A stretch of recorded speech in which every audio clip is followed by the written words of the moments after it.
এক হিন্দু আর এক খ্রিস্টান মরুভূমির মধ্যে ঘুরে বেড়াচ্ছে। এমন সময় তারা দুজনেই দূরে একটা মসজিদ দেখতে পেল। তখন হিন্দু লোকটি তার সাথে থাকা খ্রিস্টান লোকটিকে বলল, ভাই, এই মরুভূমির মধ্যে ঘুরতে ঘুরতে প্রচন্ড পরিমাণে ক্ষুধা লেগেছে। এখন আমরা দুজনেই যদি ওই মসজিদের মধ্যে গিয়ে নিজেদেরকে মুসলমান পরিচয় দেই, তাহলে ওই মসজিদের ইমাম সাহেব অবশ্যই আমাদেরকে কোনো না কোনো কিছু খাইতে দেবে।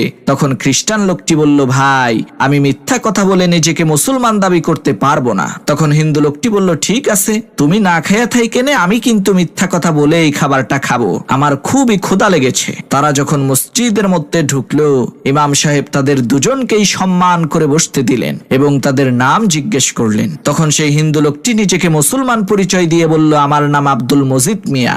আর সেই খ্রিস্টান লোকটি বলল, আমার নাম মাইকেল। তখন ইমাম সাহেব মসজিদের খাদেমকে ডেকে এনে বললেন, ভাই, তুমি মাইকেল সাহেবকে খাবার খেতে দাও। এরপর সেই ইমাম সাহেব ওই হিন্দু লোকটিকে বলল, আব্দুল মজিদ ভাই, এবার বলেন আপনার রোজার অবস্থা কি? এই বছর রোজা কি 29টা হবে নাকি 30টা?